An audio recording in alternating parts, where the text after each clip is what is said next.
Hello दोस्तों, कैसे हैं आप सभी लोग। तो सीडीपी की क्लास कंटिन्यू करते हुए और क्लासेस आपको कैसी लग रही हैं कमेंट सेक्शन में ज़रूर बताएं। बाकी जिन बच्चों ने अभी भी प्रीवियस ईयर की क्लासेस नहीं देखी जाकर देख लीजिए, और थ्योरी क्लासेस भी आपकी अकॉर्डिंग टू सिलेबस सब कंप्लीट हो चुका है। प्लेलिस्ट तैयार, उसकी प्लेलिस्ट भी बनी हुई है, तो आप लोग वहाँ से जाकर देख सकते हैं।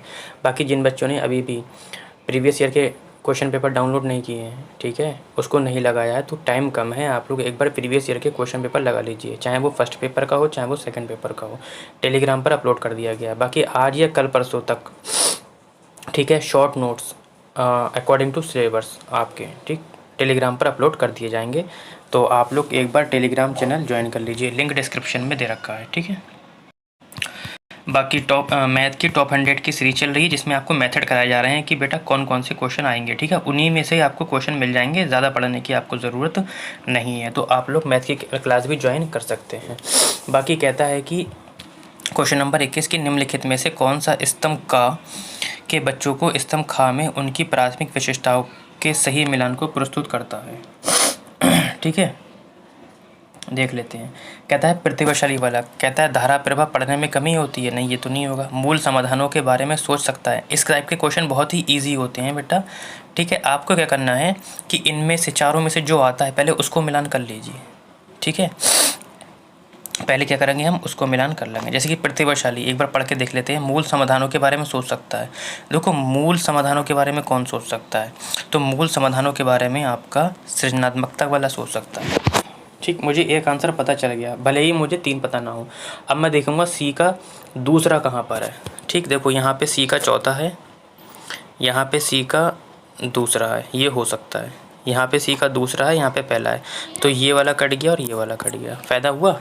एक बार और देख लेते हैं। प्रतिभाशाली बालक आसानी से विचलित हो जाने की आदत। देखो, आसानी से विचलित कौन हो जाते हैं, आसानी से विचलित कौन हो जाते हैं, तो अवधान कमी अति सक्रियता, तो यानी कि डी का तीसरा, तो डी का तीसरा इसी में ही है, यानी कि option number 3 is the right answer, C is the right answer.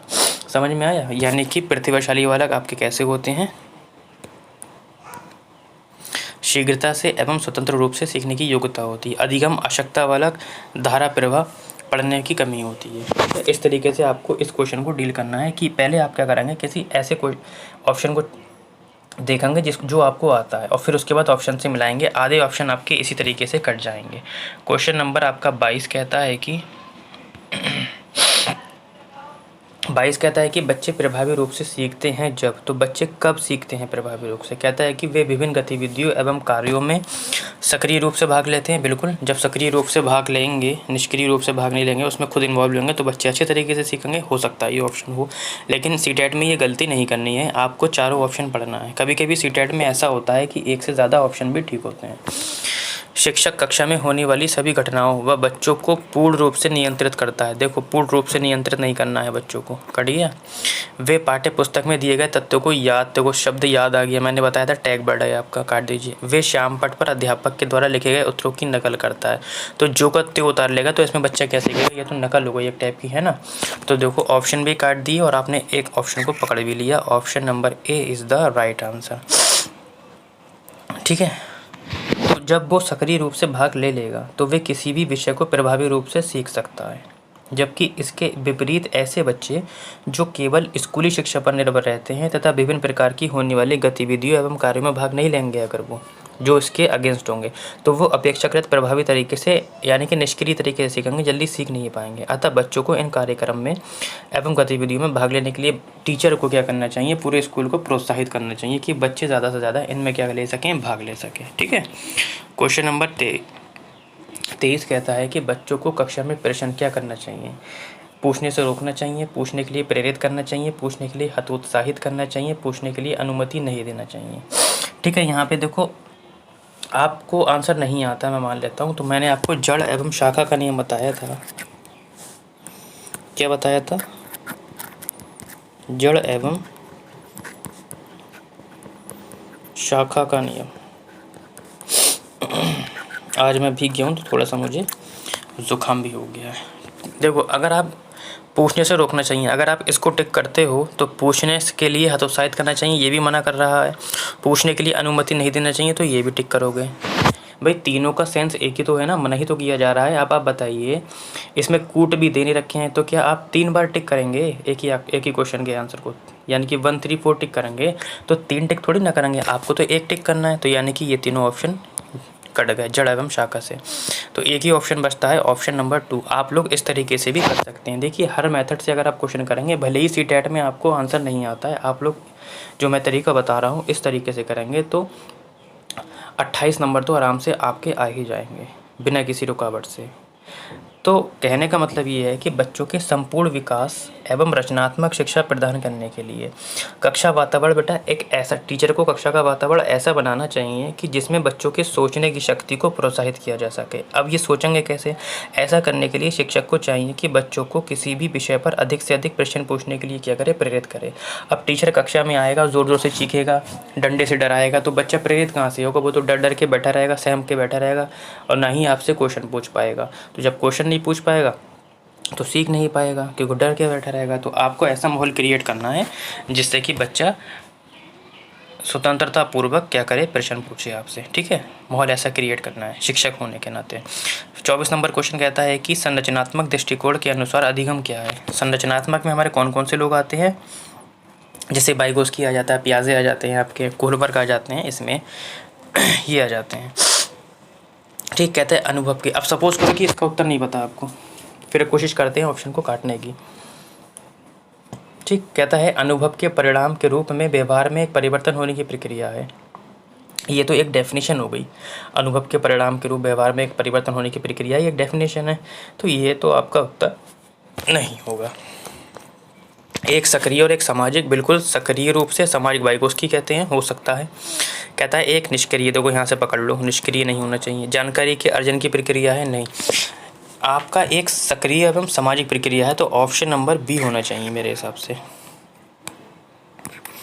B is the right answer, यानी कि संरचनात्मक दृष्टिकोण के अनुसार एक सक्रिय एक सामाजिक प्रक्रिया होना चाहिए। ठीक है, अच्छा, जो जीवन पर्यंत तक चलती रहती है, ये व्यक्तित्व के विकास में सहायता भी करती है और इसके द्वारा जीवन के लक्ष्यों की प्राप्ति में क्या होती है, सहायता मिलती है।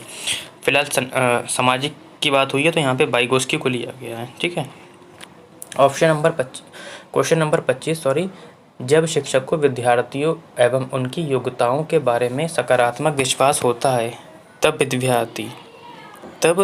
विद्यार्थी किसी भी रूप में प्रभावित नहीं होते। ठीक, अब देखो यहाँ से भी हम क्या करेंगे, ऑप्शन को काटेंगे। जब शिक्षक विद्यार्थियों को उनकी योग्यताओं के बारे में सकारात्मक विश्वास दिला रहा है, नकारात्मक नहीं है, सकारात्मक है, तो कह रहा है कि तब विद्यार्थी किसी भी रूप से प्रभावित नहीं होते हैं, तो गलत है। तब तो प्रभावित होना चाहिए ना बच्चे, है ना। तब विद्यार्थी सीखने के लिए उत्सुक और प्रेरित होंगे, बिल्कुल ऐसा हो सकता है, ये पॉजिटिव ऑप्शन लग रहा है आपका। कहता है कि तब विद्यार्थी निश्चित हो जाते हैं तथा सीखने के लिए किसी भी तरह का प्रयास करना बंद कर देते हैं, ये भी ऑप्शन गलत है। तब विद्यार्थी का उत्साह भंग हो जाता है तथा वे दबाव में आ जाते हैं। देखो सब निगेटिव सेंस नज़र आ रहे हैं, एक ही ऑप्शन है जो आपका पॉजिटिव नज़र आ रहा है। Option number B is the right answer, 25 का आपका हो जाएगा। यानी कि शिक्षक की अधिगम प्रक्रिया में शिक्षक को चाहिए कि वे शिक्षार्थियों यानी कि विद्यार्थियों को सीखने के लिए क्या करें, प्रोत्साहित करें, और विद्यार्थी को कई तरीके से प्रोत्साहित कर सकते हैं। जब शिक्षक को विद्यार्थी एवं उनकी योग्यताओं के बारे में सकारात्मक विश्वास होता है तब बच्चों में सीखने की इच्छा कैसी हो जाती है, तीव्र हो जाती है, और वे अधिक सीखने के लिए क्या होते हैं, उत्सुक हो जाते हैं। ठीक है, ऑप्शन नंबर आपको पता चल गया, B is the right answer. Question number 26 important question है। एक बात गांठ बांध लीजिए, जब भी यहाँ से क्वेश्चन आता है कि बच्चे गलती करते हैं तो क्या करना चाहिए, तो मैं बता दूं, बच्चों का गलतियां करना क्या होता है, बच्चों का गलतियां करना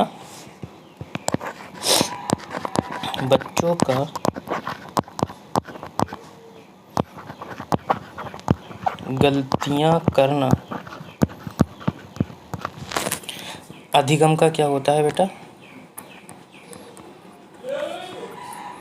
हिस्सा होता है, इतना याद रखना है, अधिगम का हिस्सा होता है।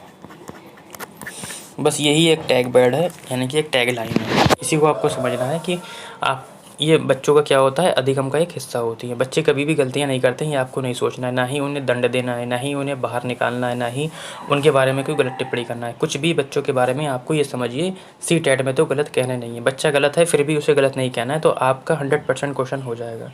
और यदि आप दिल से सोचेंगे यार यहाँ पे ये ऑप्शन होना चाहिए, तो ये समझिए कि आपके नंबर कटना ही कटना है। दिल से तो बिल्कुल सोचना ही नहीं है।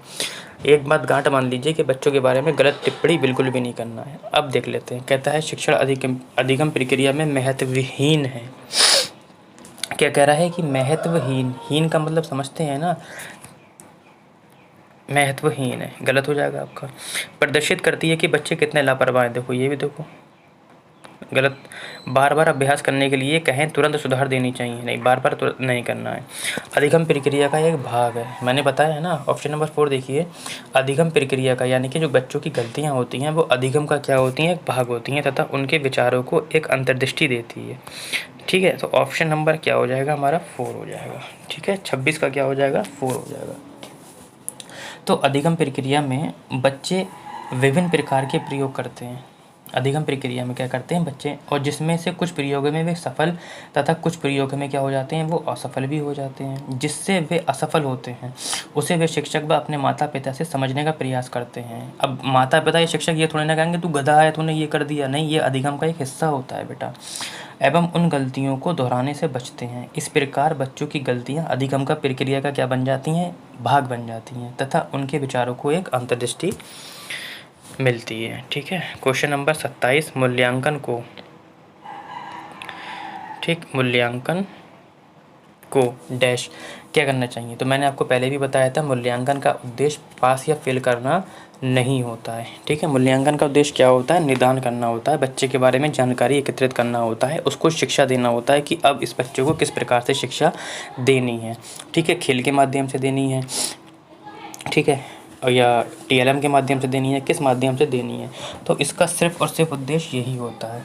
ठीक है, तो कहता है कि क्वेश्चन नंबर 27 की मूल्यांकन वस्तुनिष्ठ प्रकार के लिखित कार्यों पर आधारित होना चाहिए। नहीं, मूल्यांकन का मतलब केवल लिखित से ही नहीं होता है, उसका शैक्षिक से लेकर खेल के माध्यम से लेकर क्लास में, कक्षा में जो भी, यानी कि स्कूल में जो जो चीज़ें होती हैं वो सारी मूल्यांकन में आ जाती हैं, जिसे हम पोर्टफोलियो भी कह सकते हैं। एक अलग गतिविधि के रूप में देखना चाहिए, नहीं, एक अलग गतिविधि नहीं होती, ये भी हिस्सा होती है।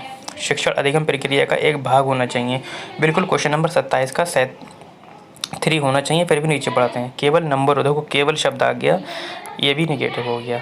ठीक है, option number C is the right answer. ठीक है, यानी कि मूल्यांकन शिक्षण अधिगम प्रक्रिया का एक महत्वपूर्ण भाग है। ठीक है, मूल्यांकन के तहत बच्चों द्वारा पूर्व में सीखे गए विषयों तथा तथ्यों का परीक्षण किया जाता है। क्यों किया जाता है ऐसा, क्योंकि आगे आने वाला जो टॉपिक है उसको जोड़कर पढ़ाया जा सके। ठीक है, इसके आधार पर बच्चों को प्रगति एवं कमियों को दूर करने के लिए योजना बनाई जाती है। ठीक है, क्वेश्चन नंबर 28 की ओर बढ़ते हैं। कहता है कि नीचे लिखी हुई स्थिति किस सिद्धांत को दर्शाती है। जो विद्यार्थी अच्छा प्रदर्शन नहीं कर पाते हैं, वे महसूस करते हैं कि वे पर्याप्त रूप से अच्छे नहीं हैं। ठीक है, और हतोत्साहित महसूस करते हैं, तब उनमें बिना प्रयास के कार्य को आसानी से छोड़ देने की संभावना होती है। तो ये किससे संबंधित सिद्धांत है, कहता है आनुवांशिकता एवं पर्यावरण से संबंधित नहीं है, संज्ञान एवं संवेग परस्पर संबंधित हैं, संज्ञान संवेग परस्पर संबंधित नहीं है, या आनुवांशिकता एवं पर्यावरण अलग नहीं है। ठीक है, थोड़ा पेचीदा क्वेश्चन है। क्वेश्चन नंबर 28 2019 के पेपर में आया था आपका। ठीक, देखो प्रश्न में दी गई स्थिति के अनुसार अगर मैं बात करूं तो संज्ञान एवं संवेग परस्पर संबंधित होते हैं। संज्ञान और संवेग, हर बार एक क्वेश्चन आता है संज्ञान और संबंधित से, वो संवेग से। पिछली बार भी मैं क्वेश्चन करा चुका हूं। यानी कि क्योंकि इस स्थिति में जब बालक को संज्ञान होगा, मैंने आपको एक एग्जाम्पल दिया था कि किसी ने आपको बंगाली में गाली दी, या आपके संज्ञान में पहुंची। यदि आपको बंगाली नहीं आती है तो आप क्या है, बस संवेग में पहुंची, तो आप संज्ञान नहीं ले पाएंगे। ठीक, ये तो बताया था। और यदि आपको बंगाली आती है और उसने बंगाली में ही गाली दे दी, तो संवेग में पहुंचने के बाद तुरंत संज्ञान लेंगे आप, और संज्ञान में क्या करेंगे, या तो उसे फिर दुगनी गाली सुनाएंगे आप, या उसको मानना शुरू कर देंगे। ऐसा ही तो होगा ना। तो यही इसी तरीके से है कि क्योंकि इस स्थिति में जब बालक को संज्ञान होता है कि वह पर्याप्त प्रदर्शन नहीं कर पा रहा है, ठीक, तो उसमें कुंठा, निराशा एवं द्वेष का भाव उत्पन्न हो जाता है, ठीक, जो एक कार्य को बिना प्रयास के छोड़ने के रूप में प्रकट करता है। समझ गए? ये इस तरीके से डील होगा क्वेश्चन नंबर 29 कहता है कि एक शिक्षक बच्चों को प्रभावी रूप से समस्या का समाधान करने में सक्षम बनाने के लिए, एक शिक्षक बच्चों को प्रभावी रूप से, यानी कि वो ये सिखाना चाह रहा है कि समस्या समाधान कैसे किया जाता है, करने में सक्षम बनने के लिए किस तरह से प्रोत्साहित कर सकता है।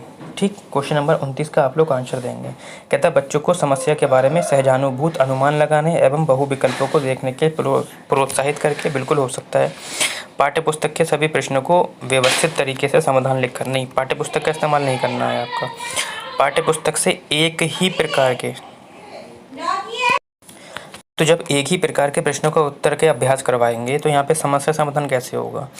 पाठ्य पुस्तक में दी गई सूचनाओं को कंठस्थी कर, यानी कि याद कर, ये भी देखो नेगेटिव है, मैंने बताया था टैग बट है आपका, तो option number A is the right answer. ठीक, आगे बढ़ते हैं। क्वेश्चन नंबर 30 जो कि आज के सेशन का लास्ट क्वेश्चन, वे विधियाँ जिनके प्रयोग में विद्यार्थियों की स्व पहल व क्रिया शामिल है, निम्न में से किसका उदाहरण है। परंपरागत विधि का, अंतर्वैयक्तिक विधि का, निगमनात्मक या अधिगमकर्ता।